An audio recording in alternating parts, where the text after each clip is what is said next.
I carried it all the way home from the office today. The email I haven't answered and the thing I should have said differently in the meeting and the bill that isn't paid. And the conversation waiting that I keep on being afraid. Have I said it all right here beside me on the couch? And suddenly the room felt like a very crowded house. And then I heard it barely underneath the noise, that still small voice that always cuts through like it's always had the choice. Why are you carrying what I asked you to release? The worry won't fit here, not in the space we've made. There isn't room for fear inside the shelter of His grace. Oh, the worry won't fit here. Lay it outside the door. What He designed this dwelling for is peace and nothing more. Come in smaller than you left. Come in lighter than before. The worry won't fit here. He's already holding in more than you were ever asked to hold. So let it go tonight. The worry won't fit, and neither does the fight.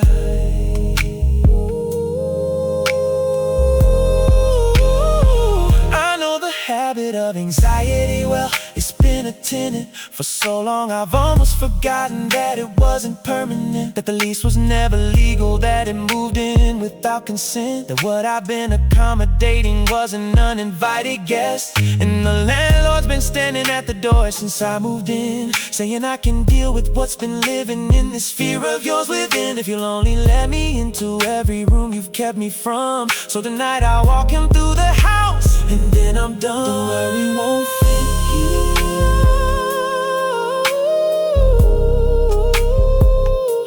The worry won't fit here.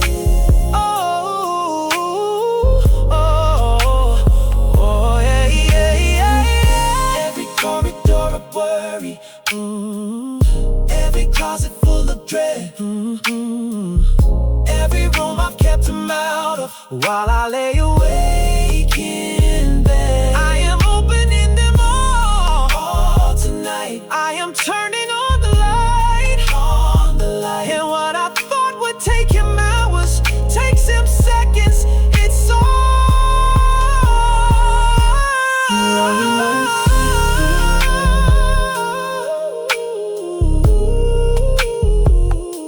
the worry won't fit here. Oh,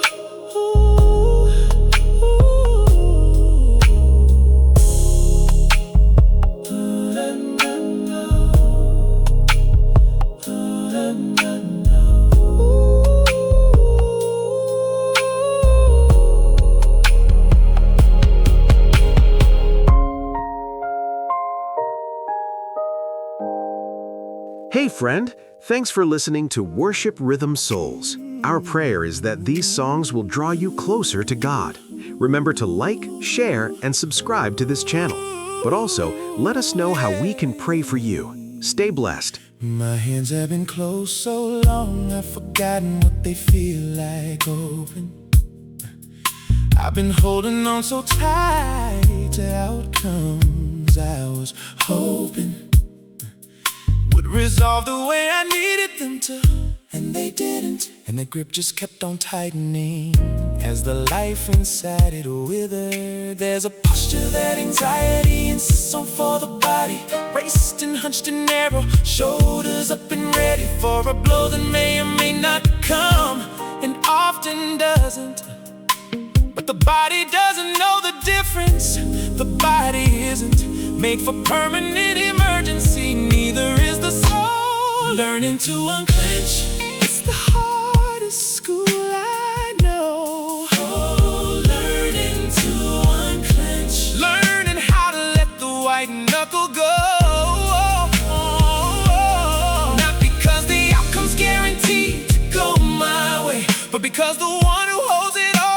can hold it better anyway. Learning to unclench. Open palm, open chest, open heart. Oh, learning to unclench. This is where the healing starts. I watched a woman pray once with the palms turned up, with face at rest. And I remember thinking, she must not have anything to stress about. It's easy to look peaceful when the waters are still, but then I learned she lost her son. That peace was hard, one real. She learned the art of open hands at the altar of the grief that has stripped the illusion of control and offered in relief a different kind of life. Not easier, but truer to the bone. She'd learned to unclench, and she found she wasn't alone. Teach me the posture of release. Teach me the body. Teach me the body language of peace. Not the performance of okay, but the actual, the genuine, the way that a soul held by something larger looks from the outside in, open upward, resting in.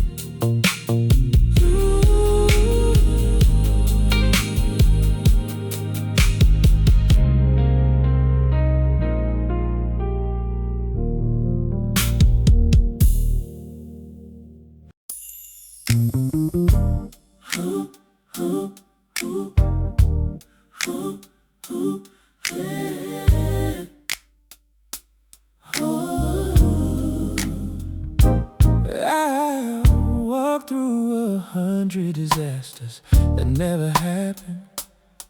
I planned the whole evacuation when the ceiling cracked. I practiced the eulogy, rehearsed the resignation, prepared the explanation for the worst case situation that's been living rent-free in the square footage of my skull for the last 3 weeks. And in the meantime I've been full of everything but now, because the now requires presence, and anxiety is allergic to the present tense. Catastrophizing, building ruins out of what's still standing. Catastrophizing, grieving loss that hasn't yet been landed. Jesus said tomorrow has enough trouble of its own. Don't borrow from the future what the present hasn't known. Catastrophizing, the enemy's best counterfeit for prayer. Bring me back to now, bring me back to here. This moment is the one he's given me to be.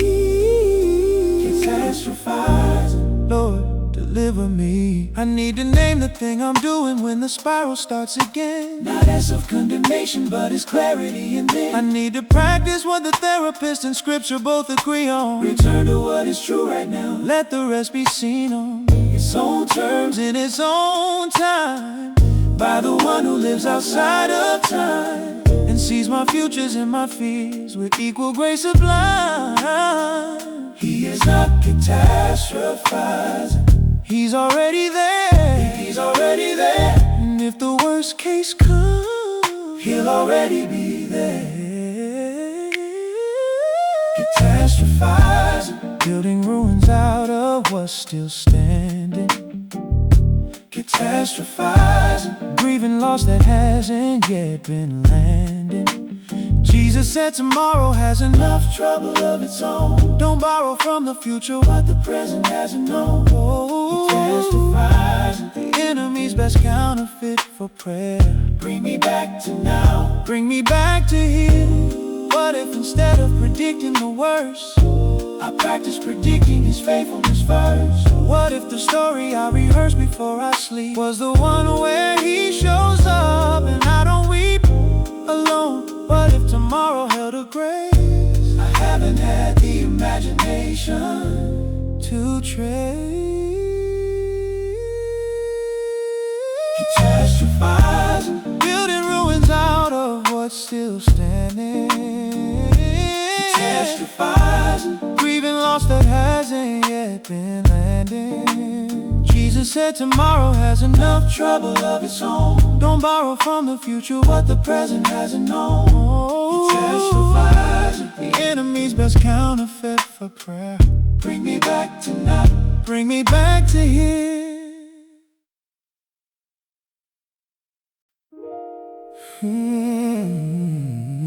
Yeah.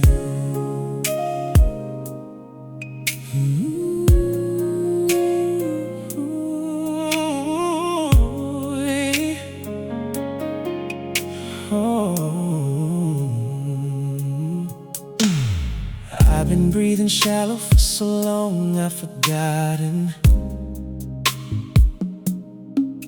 what it feels like when the lungs expand and soften down into the belly like they're supposed to. I've been holding my breath for a crisis that most do never come, and the body reads the shallow as a sign that danger's near, and so the spiral starts by design of something that was meant to help but now is in the way. Lord, give me breathing room, just breathing room today. Breathing room, space inside the panic to remember that the air is still arriving in December. In the dark, in the heart, in the middle of the worst. Breathing room, you breathe into the dust and spoke us first into existence. Every breath I take is borrowed grace. Breathing room, there's more than I think in this place. Just breathe, just breathe. He hasn't stopped providing air. Ooh, breathing room, He's everywhere. The Hebrew word for spirit is the same as breath, ruach. And the word for the deep distress that overtakes us too, in a different form, suggests the constricted and the bound. The narrow place Mitzrayim, Egypt, where they could not be found at rest. The exodus is always from the narrow to the wide, and every anxious constriction is a Red Sea waiting to divide into breathing room, into the open, into the space where the lungs remember what they're for, into His grace. Space inside the belly to remember that the air is still arriving in December. In the dark, in the heart, in the middle of the worst. Oh, oh, oh. In through the nose, His presence coming in. Out through the mouth, releasing what has been. Sing in the chest, too long to name.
have worn the pages thin on certain verses.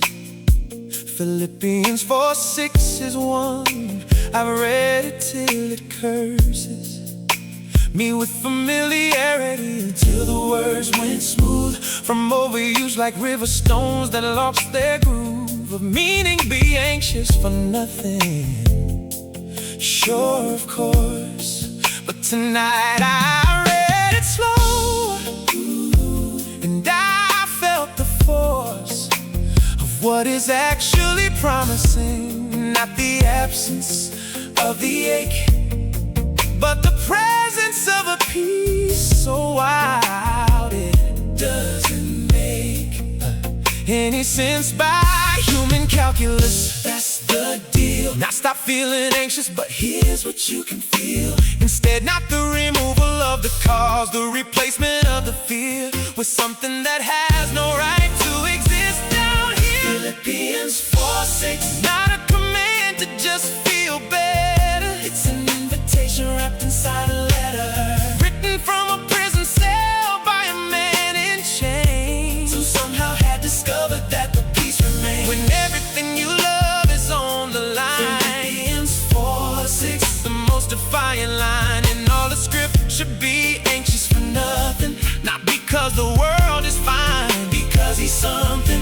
bigger than the world and he's holding it. Philippians 4:6, that's it.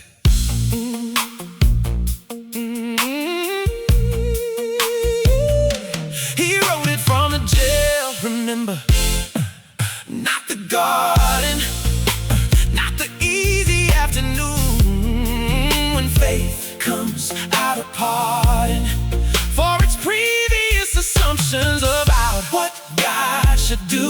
He wrote it chained and singing, writing it to you from the evidence of something that he couldn't explain away, that the peace of God had walked into a cell and chose to stay. Not because the bars were gone, because the God who made the bars was larger than the bars, and Paul had learned to read the scars as signposts to that peace. Philippians 4:6.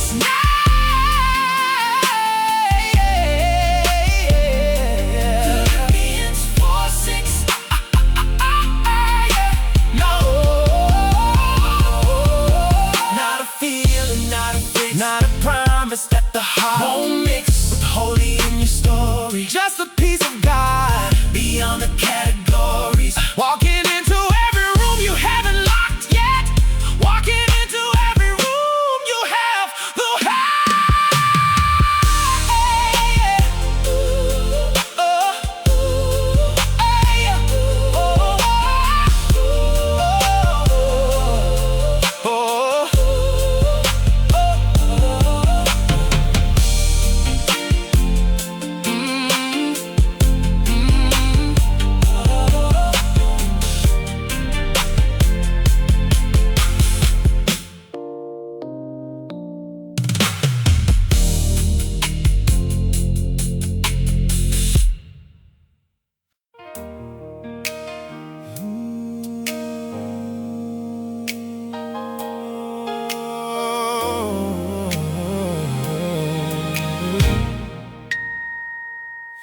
They test the anchor before the ship goes out to sea.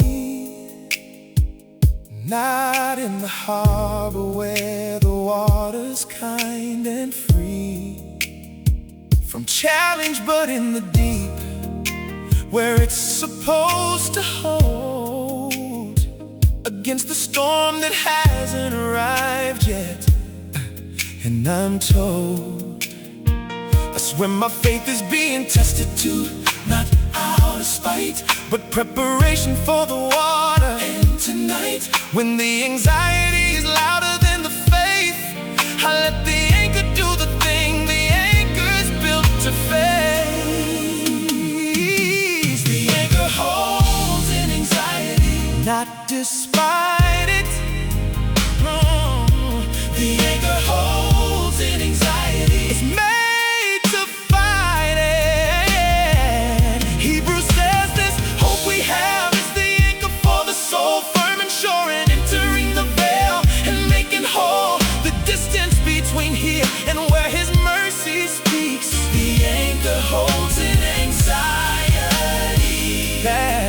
what it seeks to prove that you are held when holding on is failed. The anchor holds in anxiety. You will not be derailed.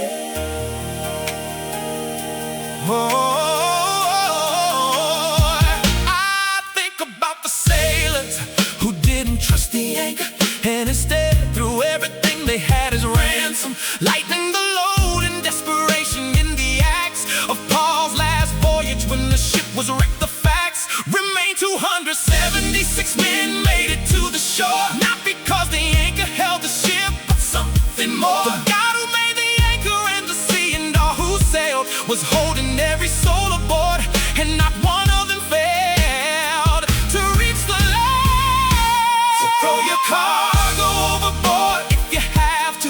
Let the ship go if the ship must go. The anchor is not the ship. The anchor is the promise underneath the chaos that you will reach the shore. You will reach the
The thing that woke me up at 3 this morning looked enormous in the dark without a warning, like the shadow on the wall that a small toy makes when the lamplight hits it at the angle that it takes to become a monster.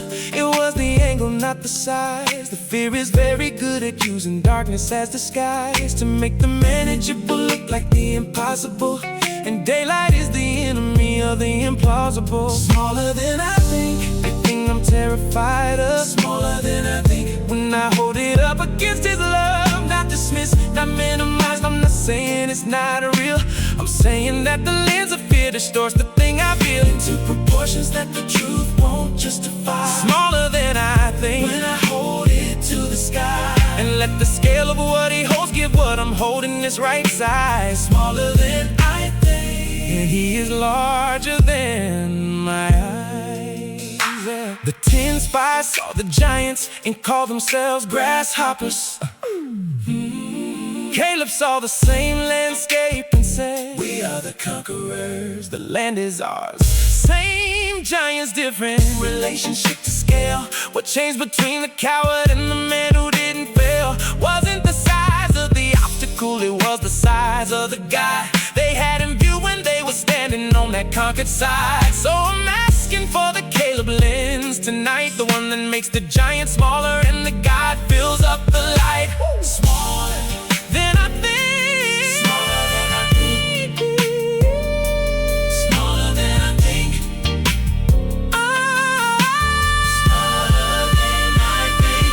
The thing you're afraid of is real. I am not here to argue with your fear. I'm only here to say, so is he. And he is larger considerably.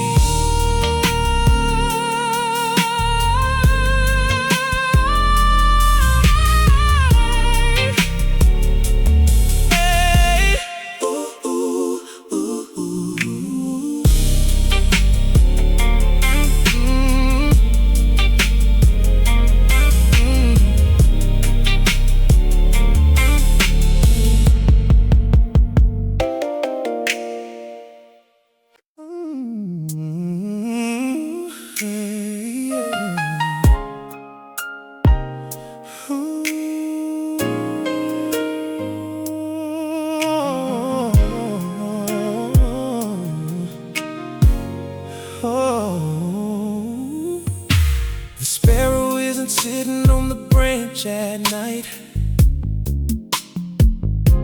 running the risk analysis on morning light, calculating where the seeds will be available, whether the spring migration will be manageable, or whether some catastrophe will come. The sparrow is just sitting in the quiet and the sum of all its theology is rest, and then the dawn. And the maker of the sparrow says that's been right all along. The sparrow isn't worried, and the Father hasn't missed her. She hasn't filled an application nor submitted her credentials for consideration. She just exists in the careful open hand of the one who insists on feeding everything that breathes beneath the sky. The sparrow isn't worried, and neither, Lord, am I, or I am trying not to be, which is the most honest thing. The sparrow isn't worried. Teach my heart to sing like something that is simply perfectly held.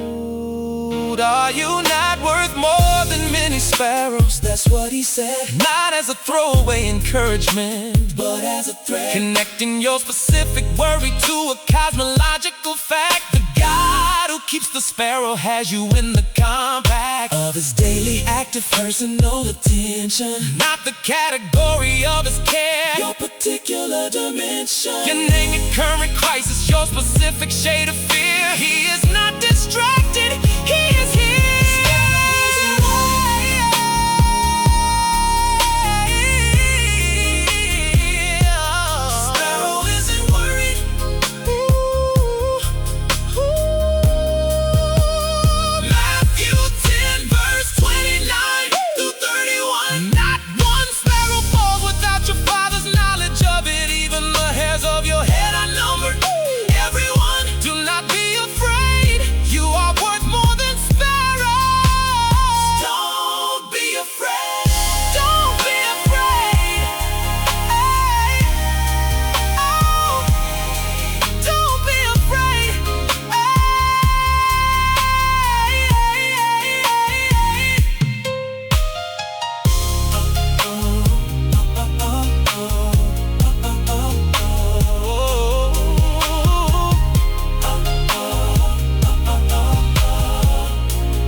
Catastrophic scenario. I have walked through every version of the vertigo that comes when things go sideways. I've rehearsed it in my sleep, but I've never spent the night preparing for the deep and pleasant possibility. What if it actually goes right? What if the thing I've dreaded turns out to be the light I've needed all along? What if the door that feels like loss is the one that opens out onto the other side of the cross, into the resurrection morning I forgot to plan? What if it goes well? What if the story has more left to tell than the chapter you are sitting in right now suggests? What if it goes well, and well looks different from your best imagined outcome, but it's better in a way you don't have categories for yet today? What if it goes well, and well means you come through more deeply rooted grounded and more genuinely you than you were before the thing you're terrified to try. Oh, what if it goes well? What if God has not lied? Whoa. Romans 8 says all things work together for good. Not all things feel like good. Not all things look the way they should. If good were the result, but something in the chemistry of suffering and sovereignty produces finally the thing that couldn't have been grown in easier soil. The Joseph story is the ark, the pit, the prison, and the foil of every human plan, and then the granary, the face of his brother seeking bread, the grace of the word he gives them. You meant evil, God meant good. I'm not asking you to feel like it will go well. I'm asking you to hold the possibility, just hold it. That the same God who has written every story you can tell of his faithfulness to others has not lost the thread of this one. What if it goes well? Just what if? Woo!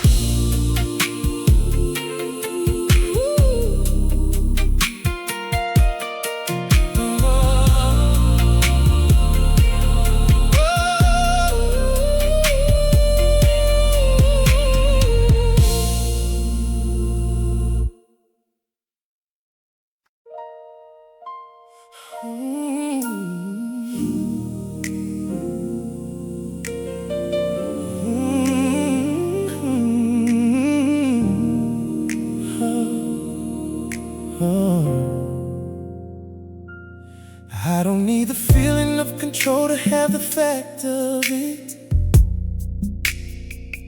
And the fact is I was never in control of any bit of this. The illusion was the comfort and the curse together, dressed as competence and management. And whether it held, worked, or didn't work depended on 1,000 variables I wasn't even on the board for. So the grief of letting go is not the loss of safety, it's the end of the shadow show. I was performing for myself, held by something larger. That's the only honest place to land. Held by something larger than the smallest grip of my own hand. Not abandoned and not floating, held specifically by name, by the one who made the holding, and for whom it isn't strange to carry what has crushed me, to sustain what I have tried. Held by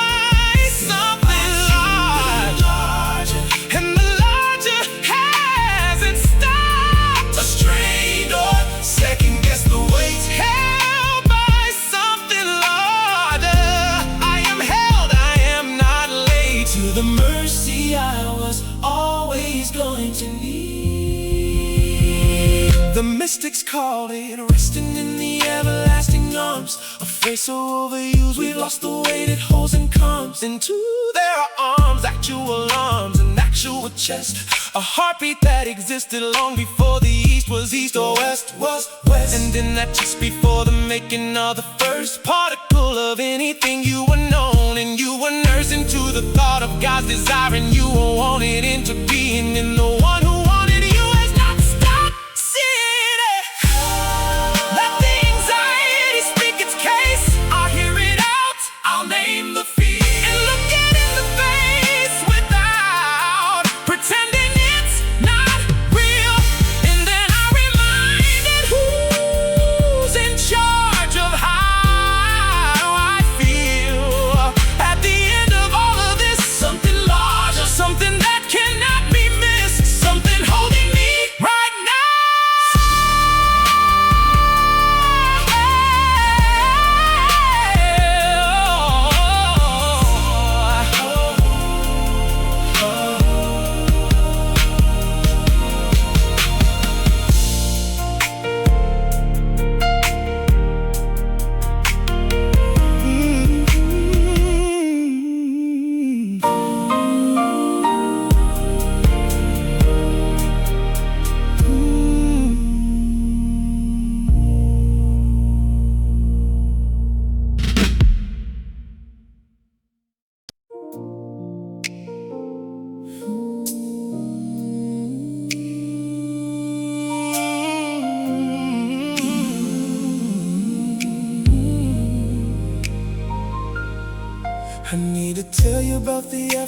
I sat in the parking lot after getting news that should have undone every knot of peace I'd managed, and I waited for the panic to arrive. And it came a little, but underneath it and alive. In a way I cannot prove or reproduce on command, was something settled, something that my mind couldn't understand. But my spirit recognized the way that you recognize a room you've been in before, in the good before, not in the gloom.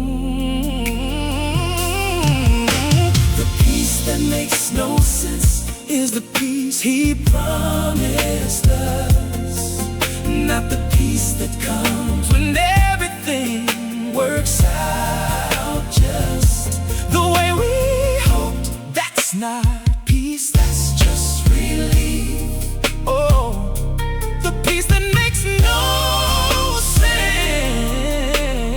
outlast the grief, outlast the worst case happen, outlast the no one knows. The peace that makes no sense is the peace He chose to give us in the place where all our logic runs out cold. The peace that makes no sense, the peace that holds. I've heard the testimony of the woman with the diagnosis, of the man who lost the job, of the parents at the prognosis meeting, of the ones who had no category for the loss, who said that what they found on the other side of the cross, they couldn't really tell you how to get to only that. It found them and walked in and quietly sat down inside the devastation and said, I know I'm here. The peace that makes no sense, the peace the world can't engineer.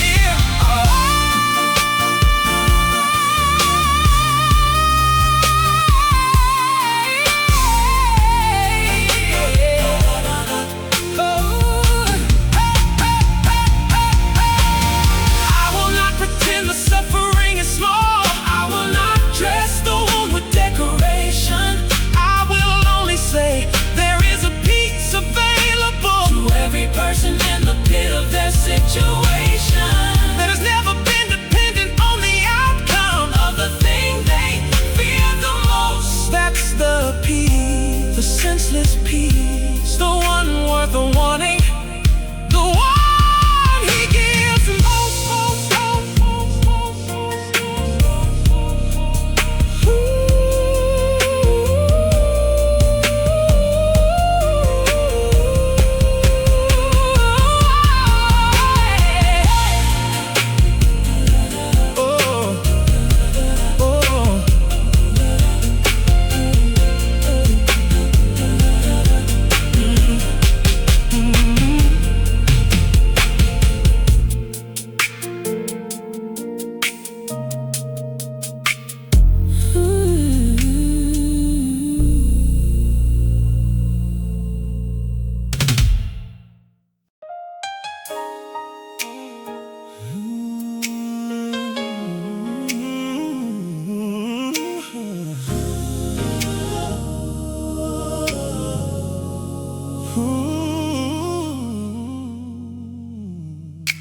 I've given it the microphone too many times already.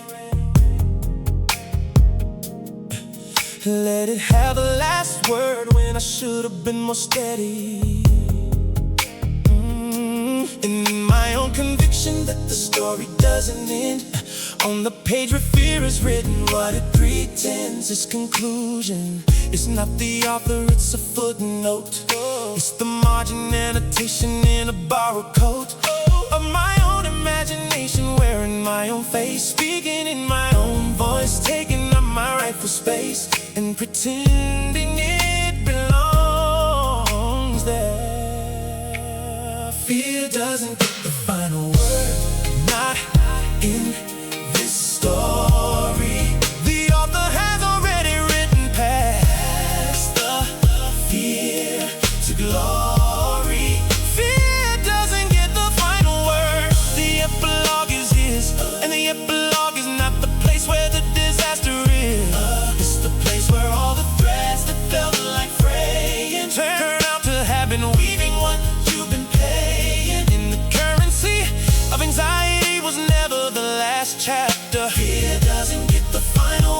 does. And after fear has said its peace, grace steps in. In the revelation, the rider on the white horse has a name, faithful and true. And all the kings and kingdoms that became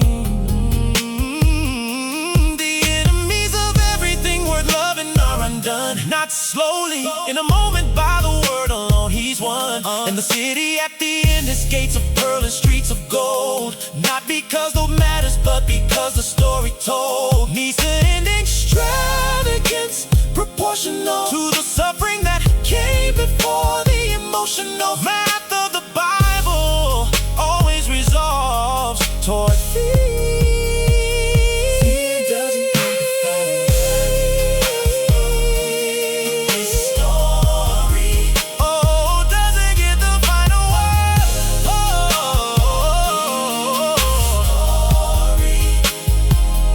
I am writing in the middle of the book. I cannot see the ending from this page, but I know the author, and I know his name, and I know he doesn't leave his stories in the rage of the conflict. He resolves, he redeems, he ties the threads, he answers the themes.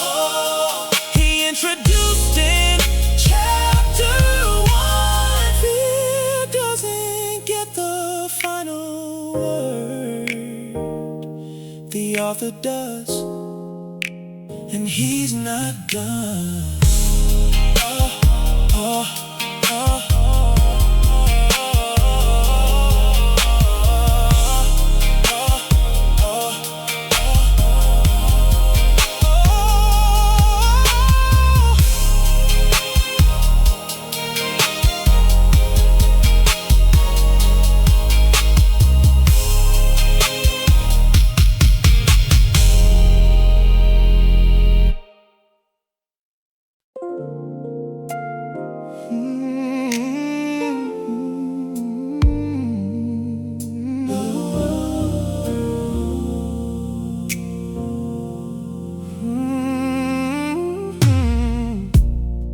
The instruction isn't to make the storm be still.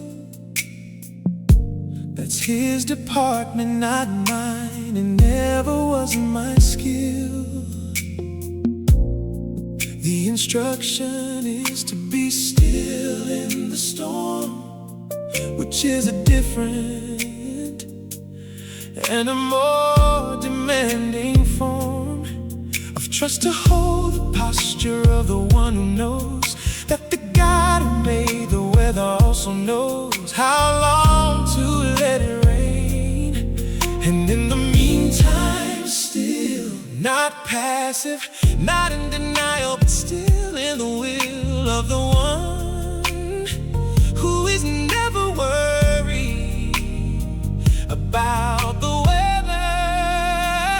Finding stillness in the storm, not the absence of the wind, but the settled in the form of a peace that isn't moved by what is moving all around. Finding stillness in the storm. It's the most unusual ground to stand on, but the most secure I've ever known. The stillness isn't silence, it's the knowing that I'm not alone inside the thing that's shaking everything I built on sand. Finding stillness in the storm, it's finding his right hand. Oh, yeah. There's a physics to it I don't fully understand. The eye of the hurricane is the most still part of the land. Inside the storm's rotation, perfect calm surrounded by the chaos. And I think that's not coincidental, that the locus of the fury holds within its center something like a pause. That's where he lives, I think, inside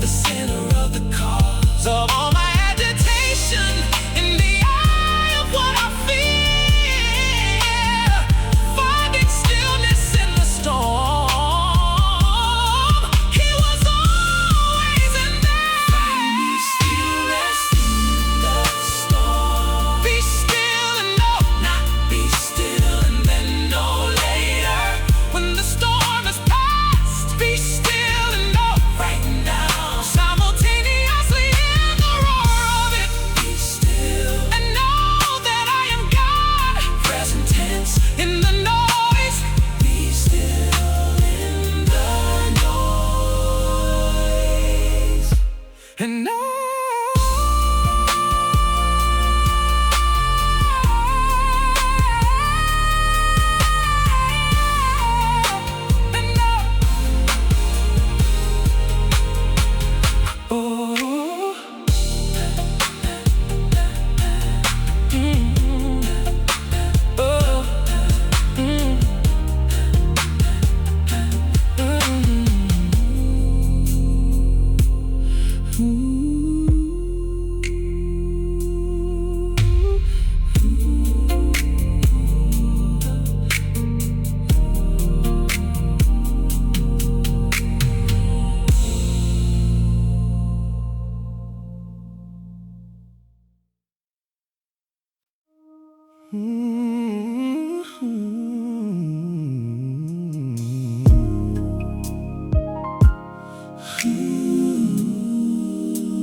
contemplated tradition has a word for what I do.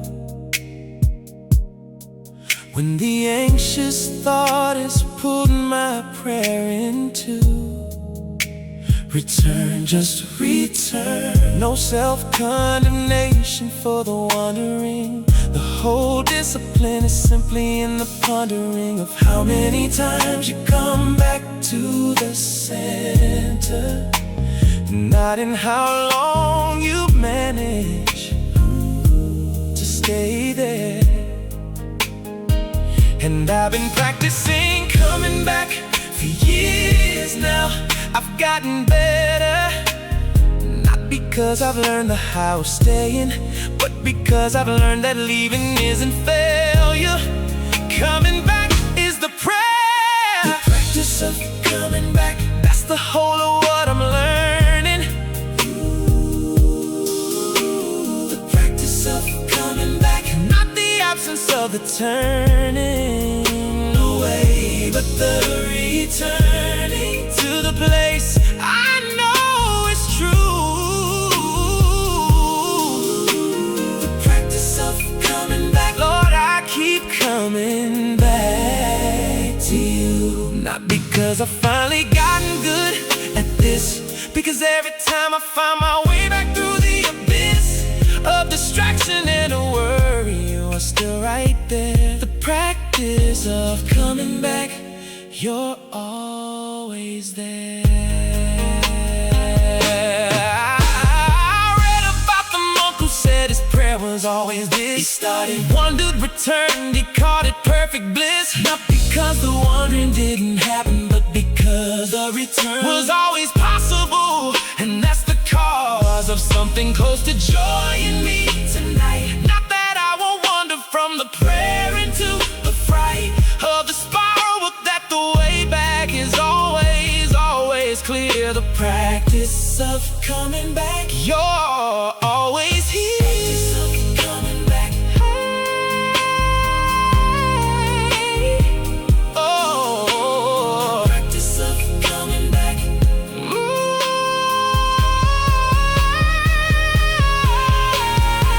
Every anxious thought is just another invitation to practice the return. Every spiral is just the start of the next navigation back to what I know. I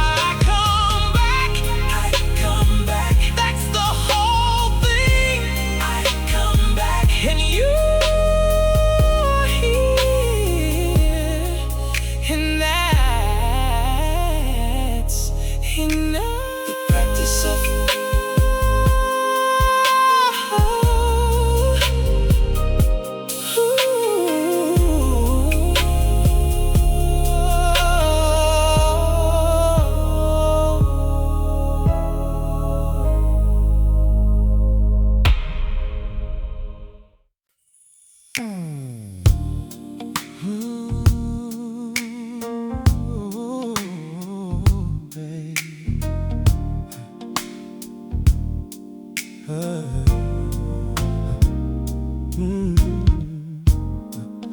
Hey,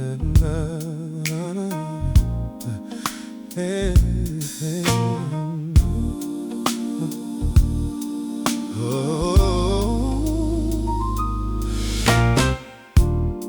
He didn't promise me the absence of the thorn. I asked 3 times and the answer that was born from that silence was not no. It was something stranger and more true. My grace is sufficient. My strength is made for you. In your weakness, not apart from it, the thorn will stay. But in the staying, something will be worn away that was never part of the original design. And what remains will be more clearly, honestly mine. Sufficient grace, not the removal of the trial. Sufficient grace, enough to walk the extra mile. That the fear says I can't walk enough for today, not tomorrow's portion given in advance, just today. Yes. Sufficient grace, ooh. Sufficient grace today, that's the word of the Lord. I have tried to collect tomorrow's grace today and found it rotten in my hands before I'd made my way through breakfast. The manna from the night before was never meant to last. It was a daily rapport between the needing and the giving, an appointment kept each morning by a God who never overslept or underprovided every morning, just enough. Sufficient grace and grace, and grace is always enough. Sufficient grace, not the removal of the trial. Yeah. Sufficient grace, enough to walk the extra mile. That the fear says I can't walk enough for today, not tomorrow's portion given in advance, just today's. Sufficient grace. Oh, oh. Paul said, I have learned in whatever state I'm in to be content, not born that way, not given it as a wind. Learn the hard way, in the chains, in the ship, in the stoning and the shipwreck and the whip. He learned it, which means it can be learned. Sufficient grace, it's available, it's earned by nothing, and it's offered for exactly what you're carrying. Sufficient grace, not the removal of the trial. Yeah. Sufficient grace, enough to walk the extra mile. That the fear says I can't walk enough for today, not tomorrow's portion given in advance, just today's. Sufficient grace.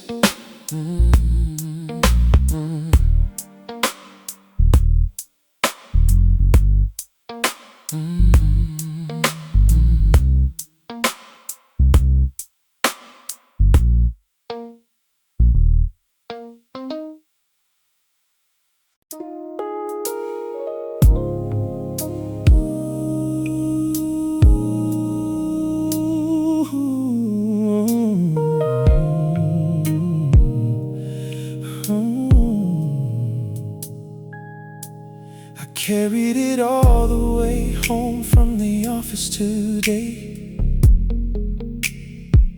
The email I haven't answered and the thing I should have said.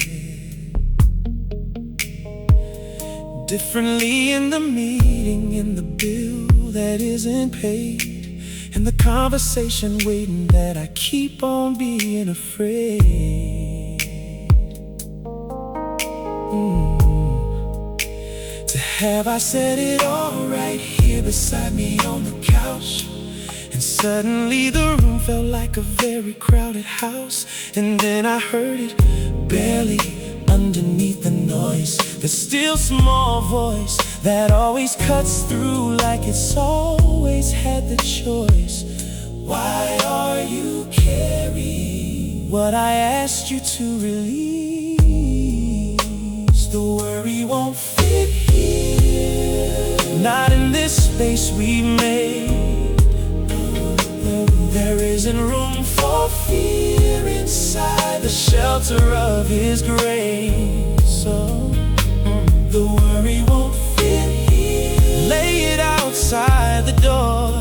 What He designed this dwelling for is peace and nothing more. Coming smaller than you left, coming lighter than before. The worry won't fit here. He's already holding more than you were ever asked to hold. So let it go tonight. The worry won't fit here, and neither does the fight.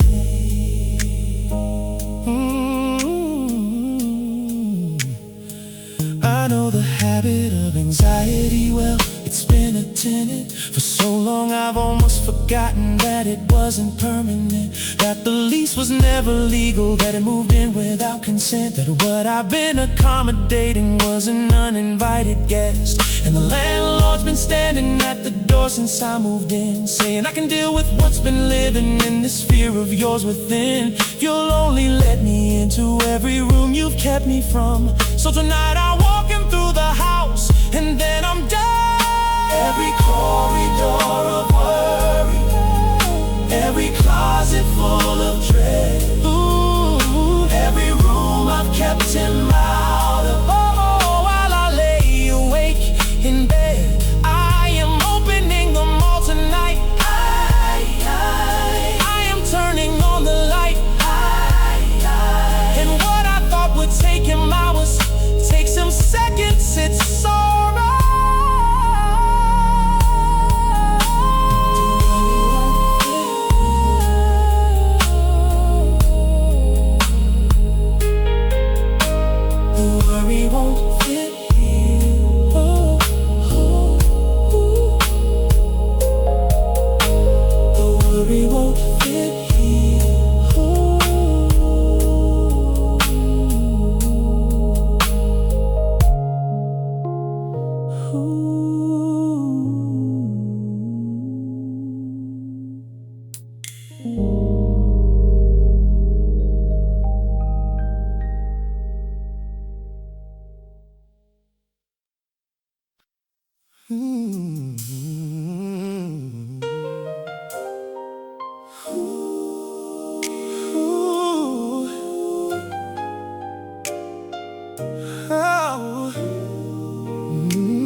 My hands have been closed so long, I've forgotten what they feel like open. I've been holding on so tight to outcomes I was hoping would resolve the way I needed them to, and they didn't. And the grip just kept on tightening as the life inside it withered. There's a posture that anxiety insists on for the body, braced and hunched and narrow, shoulders up and ready for a blow that may or may not come, and often doesn't. But the body doesn't know the difference. The body isn't made for permanent emergency, neither is the soul. Learning to unclench is the hardest school I know. Learning to unclench, learning how to let the white knuckle go. Not because the outcomes are guaranteed to go my way, but because the one who holds it all can hold it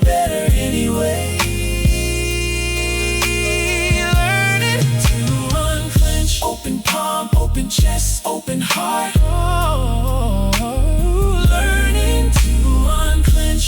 This is where the healing starts. I watched a woman pray once with her palms turned upward to face at rest. And I remember thinking, she must not have anything to stress about. It's easy to look peaceful when the waters are still. But then I learned she'd lost her son. That peace was hard won. Real. She learned the art of open hands at the altar of the grief. That it stripped the illusion of control and offered in relief a different kind of life. Not easier but truer to the bone. She learned to unclench, and she found she wasn't alone. Learn to unclench. Teach me the posture of release. Teach me the body language of peace. To unclench. Not the performance of okay, but the actual, the genuine, the way that a soul held by something larger looks from the outside in. Open upward, resting in.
I have walked through 100 disasters that never happened. I have planned the whole evacuation when the ceiling cracked. I have practiced the eulogy, rehearsed the resignation, prepared the explanation for the worst case situation that's been living rent-free in the square footage of my skull for the last 3 weeks. And in the meantime I've been full of everything but now, because the now requires presence, and anxiety is allergic to the present tense. Catastrophizing, building ruins out of what's still standing. Yeah. Catastrophizing, grieving loss that hasn't yet been landing.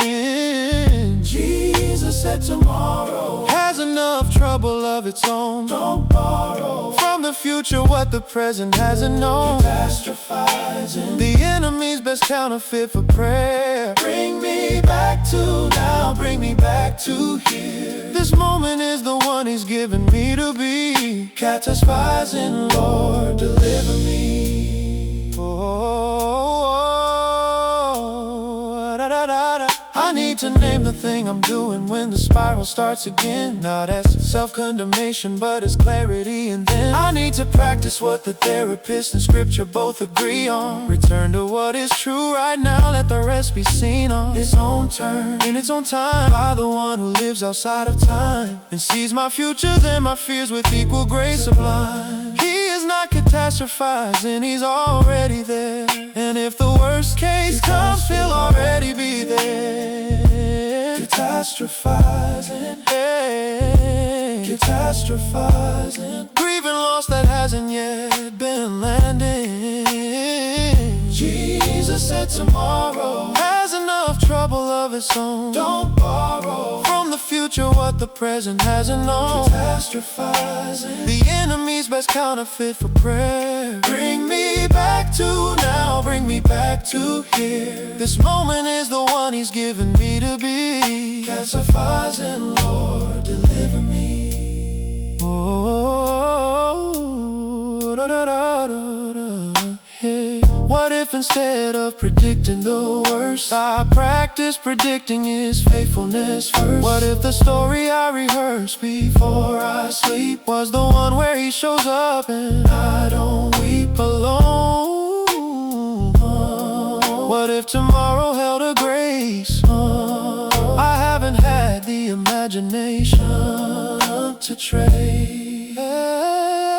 Catastrophizing, catastrophizing, catastrophizing. Jesus said tomorrow has enough trouble of its own. Don't borrow from the future what the present hasn't known. Catastrophizing, the enemy's best counterfeit for prayer. Bring me back to now, bring me back to here. This moment is the one He's given me to be. Catastrophizing, Lord, deliver me.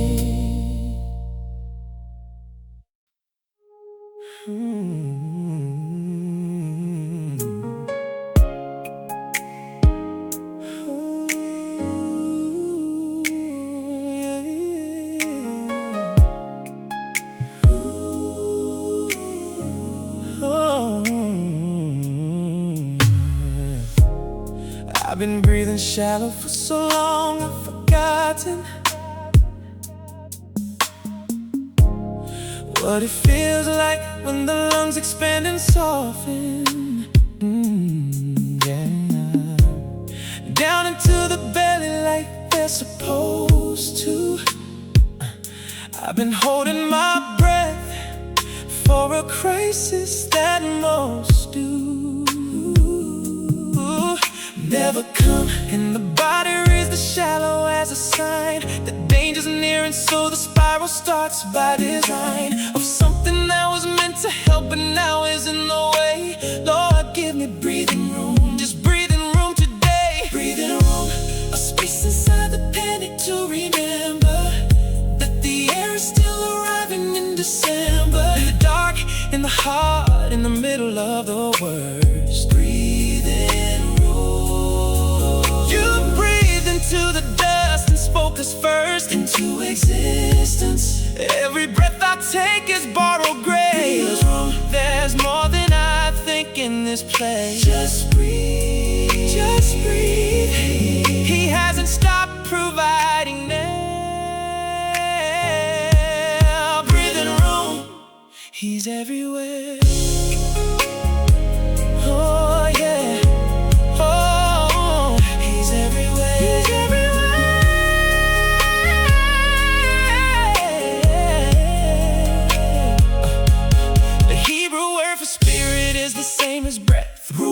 And the word for the deep distress that overtakes us too, in a different form, suggests the constricted and the bound. The narrow place, midst triumph, Egypt, where they could not be found. At rest, the exodus is always from the narrow to the wide. And every anxious constriction is a Red Sea waiting to divide into breathing room, into the open, into the space where the lungs remember what they're for. Into His inside the panic to remember that the air is still arriving in December. In the dark, in the heart, in the middle of the worst. Breathing room, and through the nose, His presence coming in. Out through the mouth, releasing what has been sitting in the chest, too long to name. In again, out again, you are still the same.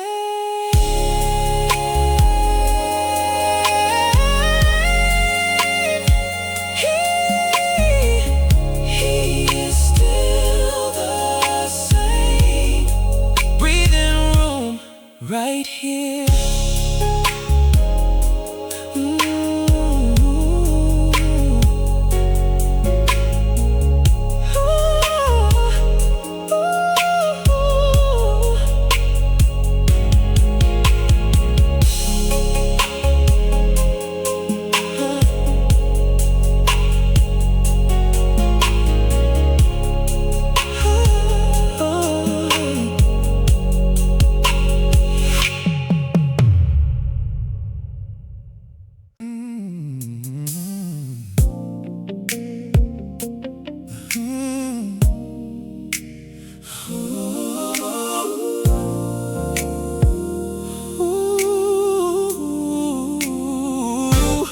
I have worn the pages thin on certain verses. Philippians 4:6 is one I've read it till it curses me with familiarity, until the words went smooth from overuse, like river stones that lost their groove of meaning. Be anxious for nothing, sure, of course, but tonight I read it slower and I felt the force of what is actually promising. Not the absence of the ache, but the presence of a peace so wild it doesn't make any sense by human calculus. That's the deal. Not stop feeling anxious, but here's what you can feel instead. Not the removal of the cause, the replacement of the fear with something that has no right to exist down here. Philippians 4:6. Not a command to just feel better, it's an invitation wrapped inside a letter, written from a prison cell by a man in chains, who somehow had discovered that the peace remains when everything you love is on the line. Philippians 4:6, the most defiant line in all of scripture. Be anxious for nothing, not because the world is fine, because he's something bigger than the world and he's holding it. Philippians 4:6, that's it.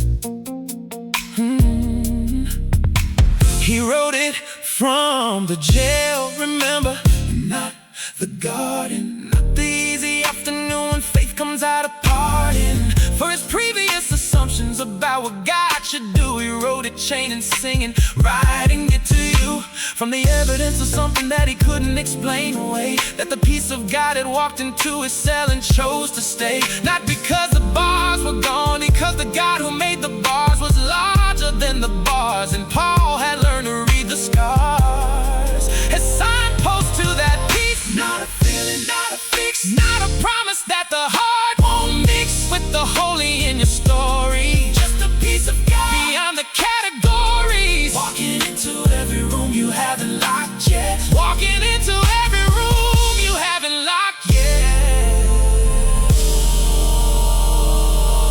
walking into every room you have.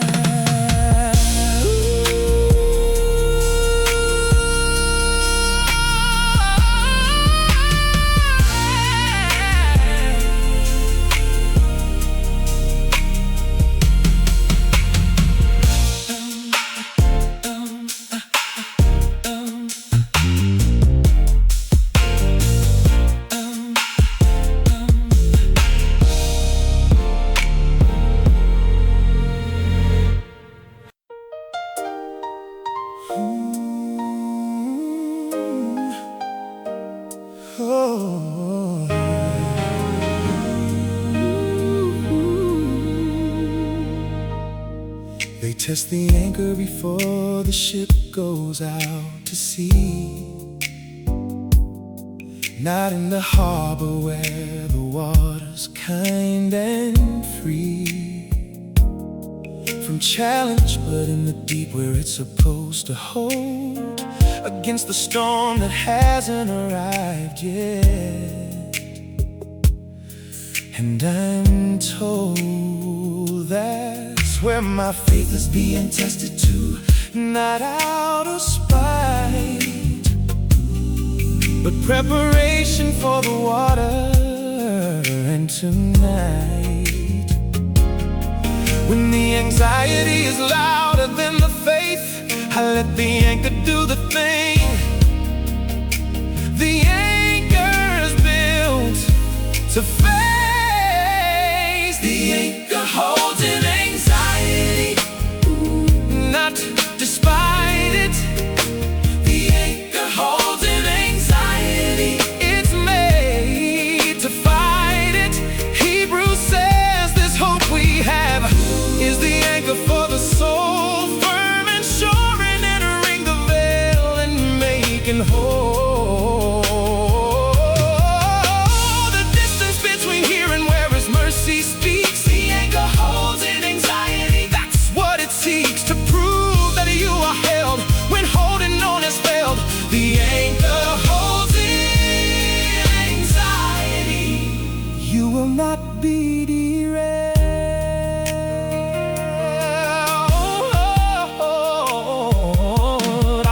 about the sailors who didn't trust the anchor and instead threw everything they had as ransom. Lightening the load in desperation in the acts of Paul's last voyage when the ship was wrecked. The facts remain: 276 men made it to the shore, not because the anchor held the ship, but something more. The God who made the anchor and the sea and all who sailed was holding every soul aboard, and not one of them failed to reach the land.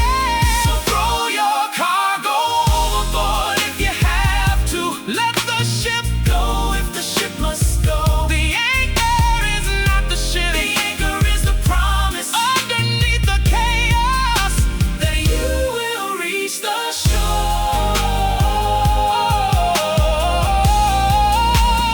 You will reach the shore.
The thing that woke me up at 3 this morning looked enormous in the dark without a warning, like the shadow on the wall that a small toy makes when the lamplight hits it at the angle that it takes to become a monster. It was the angle, not the size. The fear is very good at using darkness as disguise to make the manageable look like the impossible, and daylight is the enemy of the implausible. Smaller than I think, the thing I'm terrified of. Smaller than I think when I hold it up against his love. Not dismissed, not minimized. I'm not saying it's not real. I'm saying that the lens of fear distorts the thing I feel into proportions that the truth won't justify. Smaller than I think when I hold it to the sky and let the scale of what he holds give what I'm holding its right size. Smaller than I think, and he is larger than my eyes.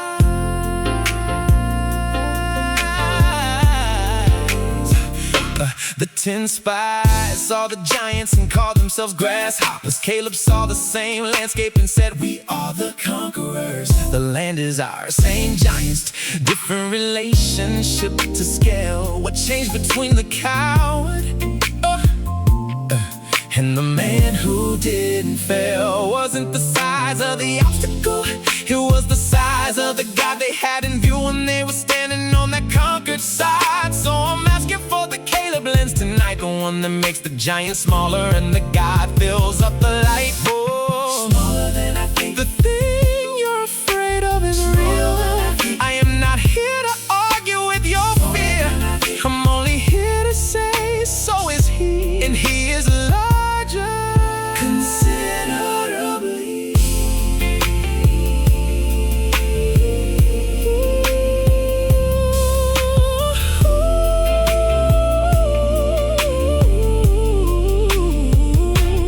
Yeah.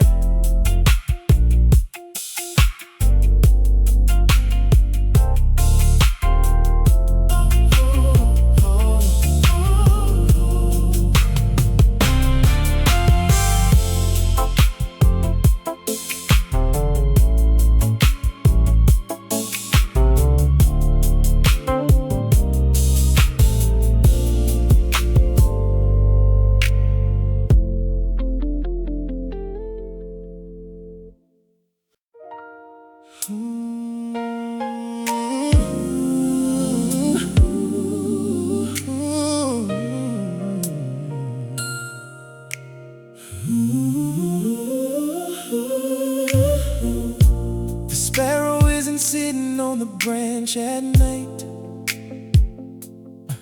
running a wrist analysis on morning light, calculating where the seeds will be available, whether the spring migration will be manageable, or whether some catastrophe will come. The sparrow is just sitting in the quiet, and the sum of all its theology is rest. And then the dawn, and the maker of the sparrow says, that's been right all along. The sparrow isn't worried, and the father hasn't missed her. She hasn't filled an application or submitted her credentials for consideration. She just exists in the careful open hand of the one who insists on feeding everything that breathes beneath the sky. The sparrow isn't worried, and neither, Lord, am I, or I am trying not to be, which is the most honest thing. The sparrow isn't worried. Teach my heart to sing like something that is simply perfectly held. Are you not worth more than many sparrows? That's what he said. Not as a throwaway encouragement, but as a thread connecting your specific worry to a cosmological fact. The God who keeps the sparrow has you in the compact of his daily active personal attention, not the category of his care, your particular dimension, your name, your current crisis, your specific shade of fear. He is not distracted, he is here. The sparrow isn't worried. Matthew 10 verse 29 through 31. Not one sparrow falls without your Father's knowledge of it. Even the hairs of your head are numbered. Everyone, do not be afraid. You are worth more than sparrows. Don't be afraid. Don't be afraid. Don't be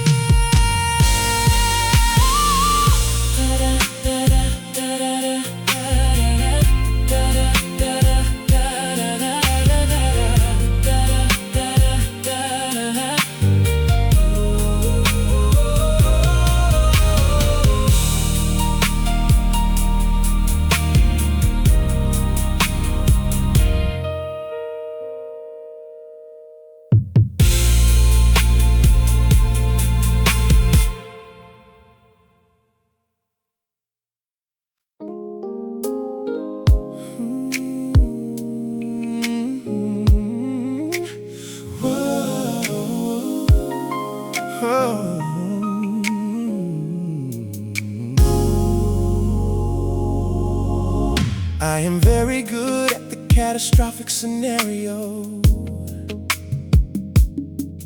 I have walked through every version of the vertigo that comes when things go sideways.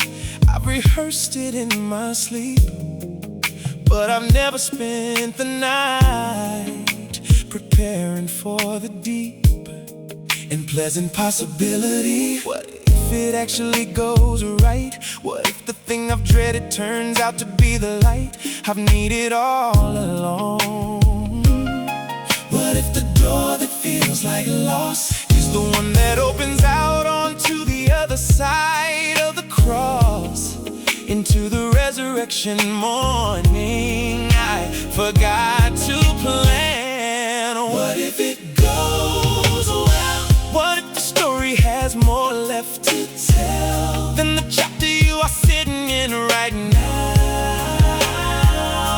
suggests? What if it goes well? And well looks different from your best imagined outcome, but it's better in a way you don't have categories for yet today. What if it goes well? And well means you come through more deeply rooted and more genuinely you than you were before the thing you're terrified of tried. What if it goes well?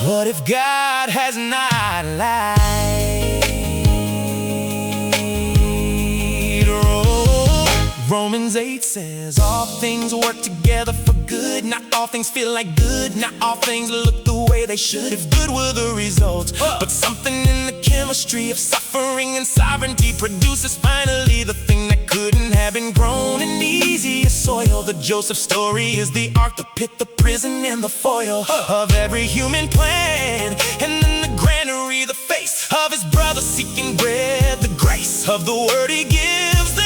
You meant evil, God meant good. I'm not asking you to feel like it will go well. I'm asking you to hold the possibility, just hold it, that the same God who has written every story you can tell of his faithfulness to others has not lost the thread of this one. What if it goes well? Just what if?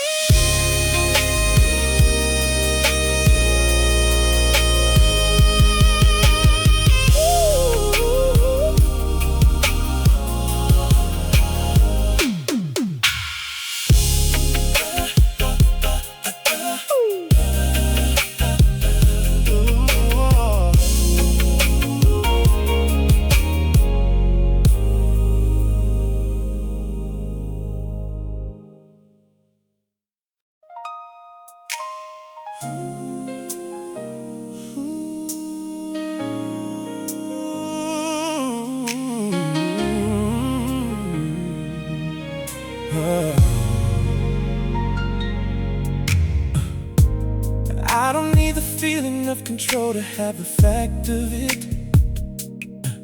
And the fact is, I was never in control of any bit of this. The illusion was the comfort and the curse together, dressed as competence and management. And whether it held, worked or didn't work depended on 1,000 variables I wasn't even known. The board for soul, the grief of letting go, is not the loss of safety, it's the end of the shadow show I was performing for myself.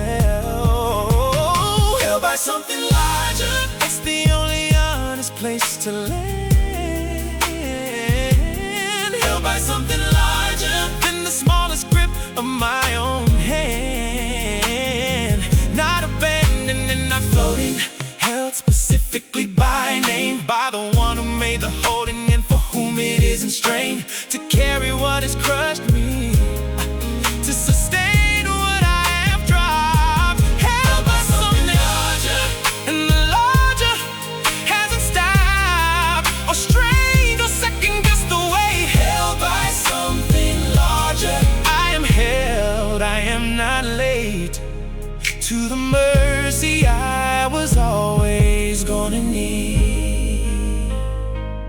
The mystics caught it resting in the everlasting arms, a phrase so overused we've lost the weight it holds and calms into their arms. Actual arms and actual chest, a heartbeat that existed long before the east was east or west was west. And in that chest, before the making of the first particle of anything, you were known and you were nursed into the thought of God's desiring. You were wanted into being, and the one who wanted you has not stopped singing. Let the anxiety speak its case, I'll hear it out. I'll name the fear and look it in the face without pretending it's not real. And then I'll remind it who's in charge of how I feel. At the end of all of this, something larger, something that cannot be missed, something holding me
me to tell you about the afternoon I sat in the parking lot after getting news that should have undone every night of peace I'd managed, and I waited for the panic to arrive. And it came a little, but underneath it and alive in a way I cannot prove or reproduce. On command was something settled, something that my mind couldn't understand. But my spirit recognized the way that you recognize a room you've been in before, in the good before, not in the gloom. The peace that makes no sense is the peace He promised us, not the peace that comes when everything works out just the way we hope. That's not peace, that's just relief. The peace that makes no sense outlasts the grief, outlasts the worst case happen, outlasts the no one knows. The peace that makes no sense is the peace He chose to give us in the place where all our logic runs out cold. The peace that makes no sense, the peace that holds. I've heard the testimony of the woman with the diagnosis, of the man who lost the job, of the parents of the prognosis, meeting of the ones who had no category for the loss, who said that what they found on the other side of the cross,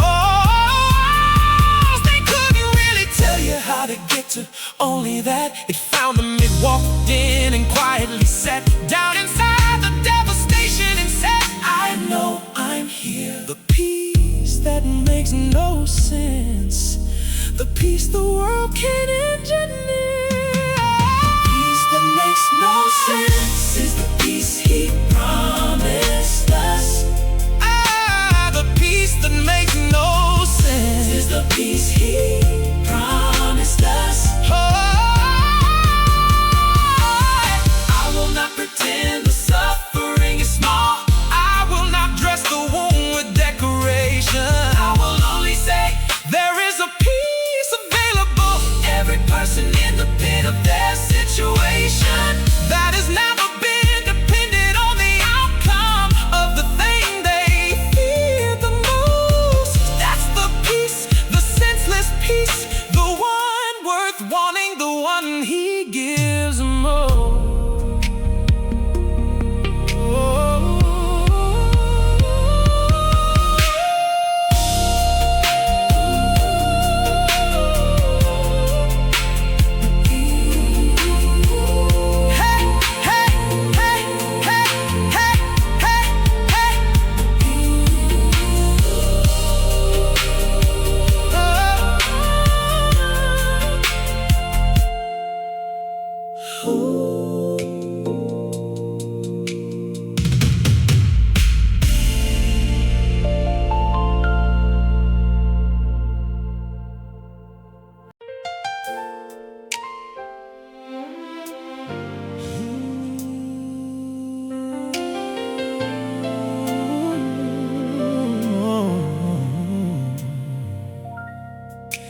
I've given it the microphone too many times already.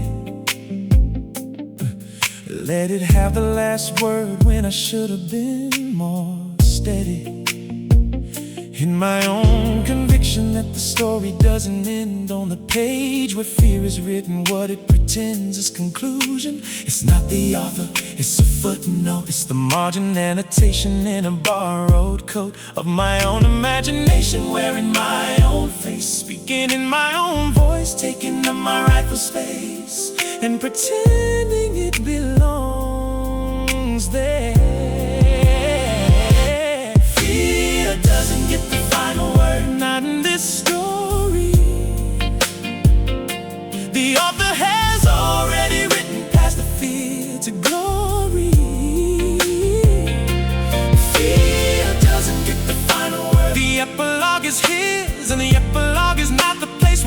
disaster is the place where all the threads that felt like fraying turn out to have been weaving what you've been paying. The currency of anxiety was never the last chapter. Fear will get the final word, he does. And after fear has said its piece,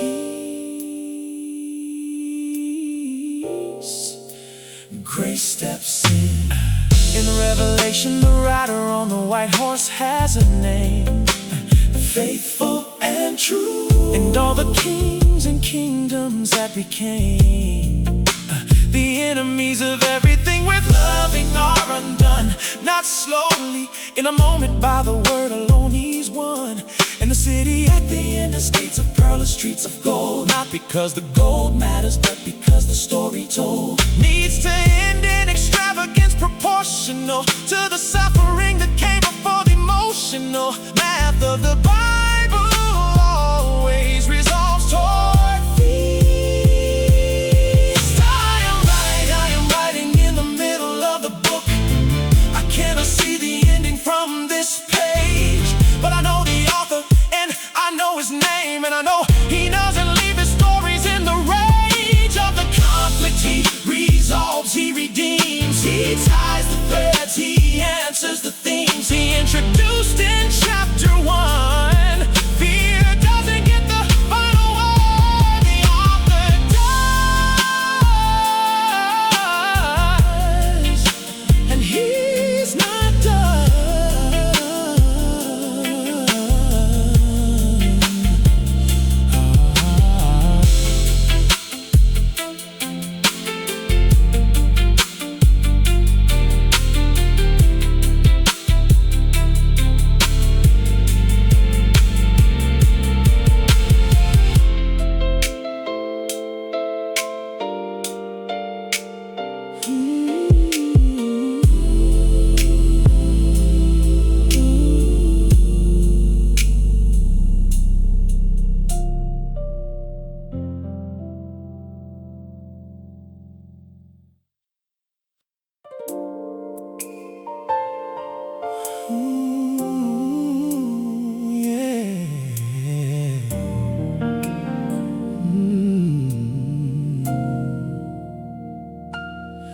The instruction isn't to make the storm be still.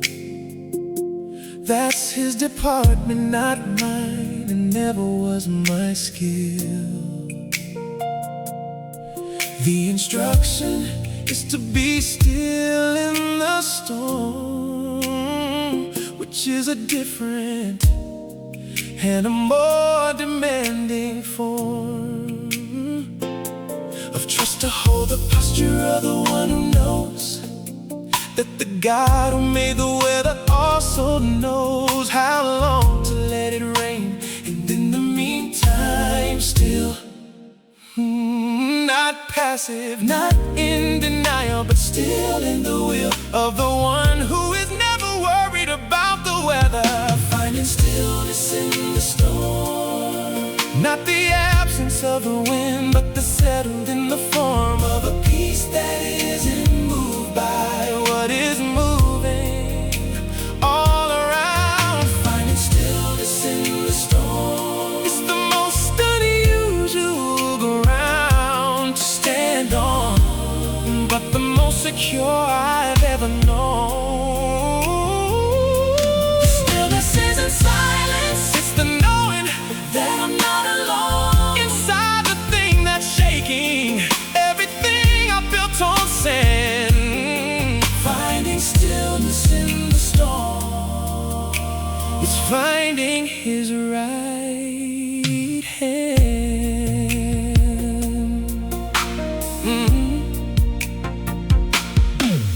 There's a physics to it I don't fully understand. The eye of the hurricane is the most still part of the land.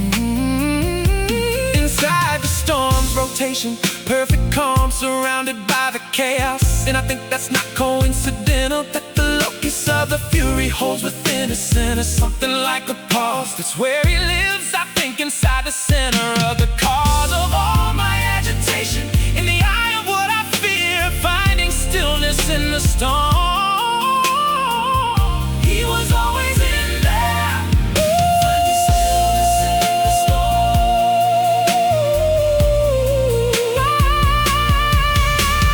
Be still and know, not be still, and then know later when the storm has passed. Be still and know right now, simultaneously in the roar of it. Be still and know that I am God, present tense in the noise. Be still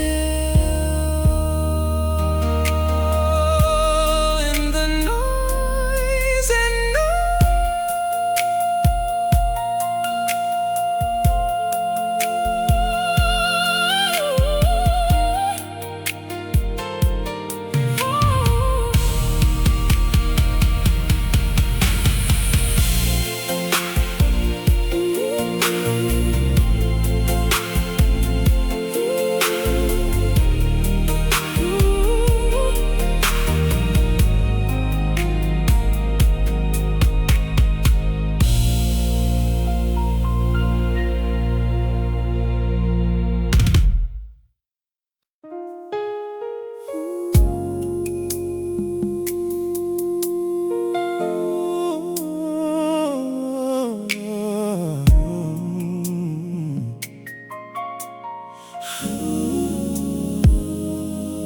Oh yeah.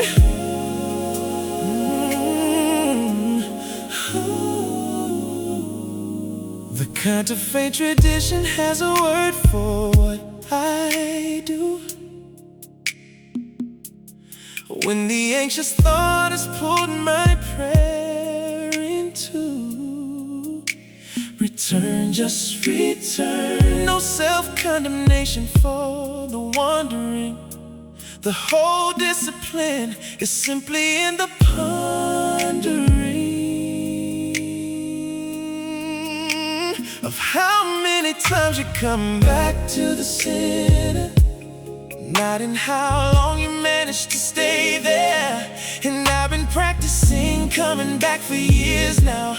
I've gotten better, not because I've learned the how of staying, but because I've learned that leaving isn't failure. Coming back is the prayer, the practice of coming back. That's the whole of what I'm learning. The practice of coming back, not the absence of the turning away, but the returning to the place I know is true. The practice of coming back, Lord, I keep coming back to you. Not because I finally gotten good at this, cause every time I find my way back through the abyss of distraction and worry, you are still right there. The practice of coming back, you're always there.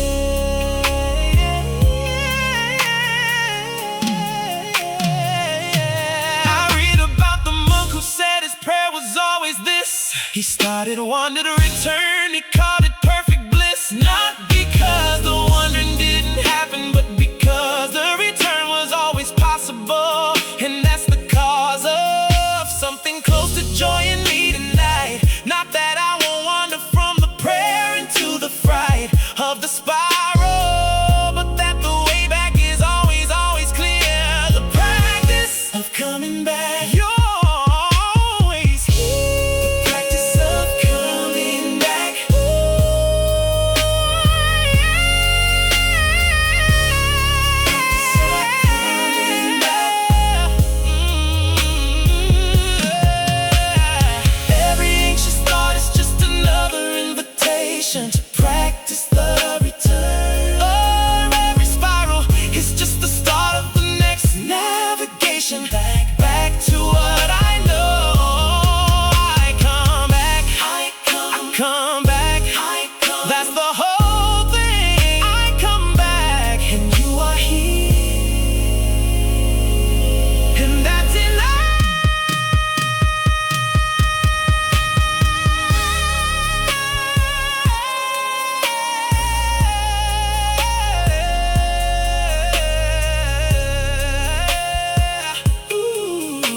promised me the absence of the thorn.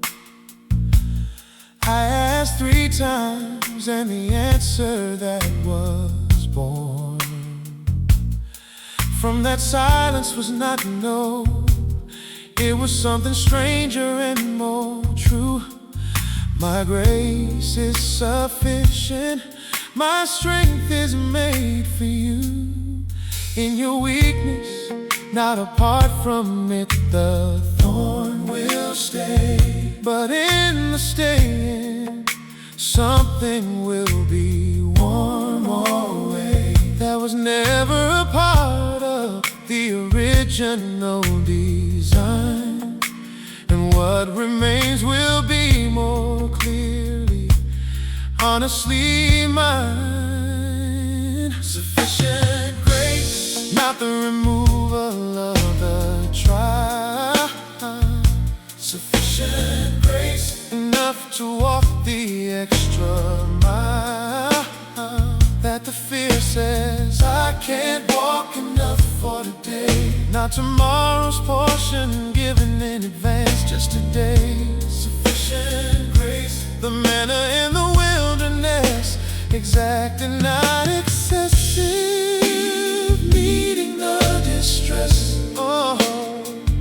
of the morning without stockpile, without hoard. Sufficient grace today, that's the word of the Lord. Yeah.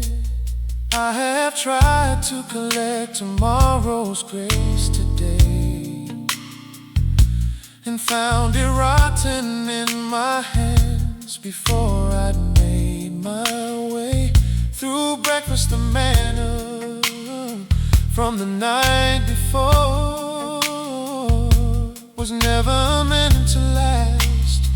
It was a daily report